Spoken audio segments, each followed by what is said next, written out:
to the Amy Show. On this segment, we'll be talking to the former governor of New York, the former Secretary of the Navy, and the former representative for the New York State Assembly, also known as the 26th President, Theodore Roosevelt. Hi, Theodore. Hello, Amy. It's nice being here today. I know, right? It's a great show. Yes. Theodore, can I call you Teddy? Of course. Mr. Theodore Roosevelt was my father. Okay. That's cool.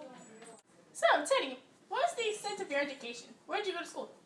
Well, first I went to Harvard to study biology, but then after my father died, I went to Columbia Law.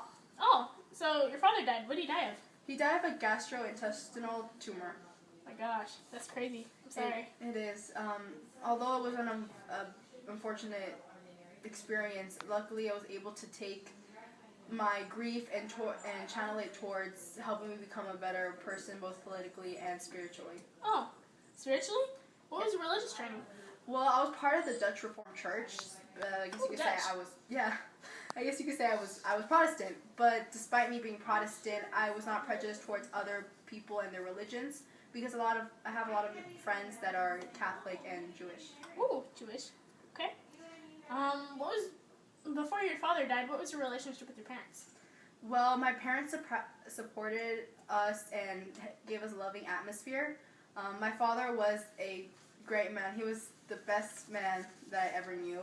And he combined strength and courage with gentleness, tenderness, and great unselfishness. And he would not tolerate in us cruelty, idleness, cowardice, or untruthfulness.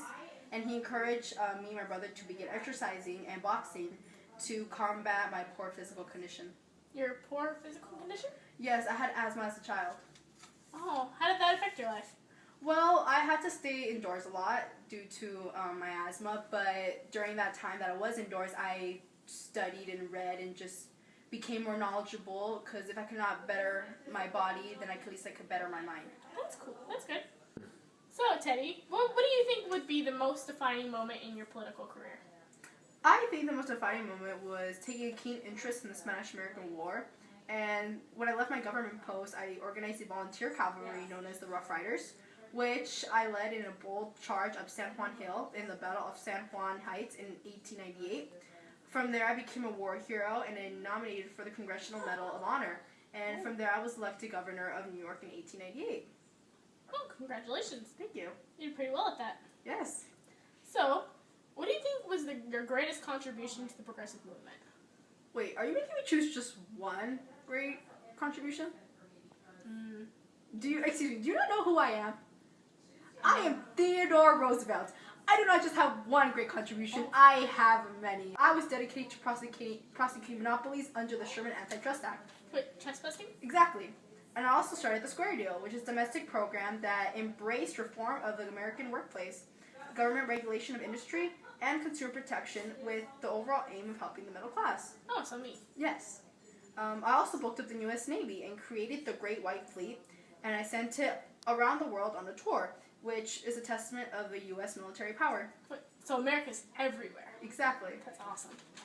I also helped with the completion of the Panama Canal and negotiated the end of the Russo-Japan War because I believe diplomacy rather than war was the best way to handle the international disputes. That's true. Yeah. So like you said, when you were younger, you loved nature. Yes, I did. So that's why I started the National Monuments Act, which protected sites like the Grand Canyon and preserving countless wildlife sanctuaries, national forests, and federal game reserves. Oh, cool. Yes. So you must know about the teddy bear. Of course. That story is legendary. I know, right? Well, that's how they came up with the teddy bear. I have one. That's so adorable. I know, right? So, do your kids have some in the White House? Yes, they're very popular in the White House. Yeah, they should be. Because everyone in my audience is going to get a teddy bear. That's so generous of you, Amy. In honor of you, of course. Aw, thank you. Well, it was a pleasure being here with you, Amy. Thank you so much for having me here. No, thank you, Mr. President. Well, anytime.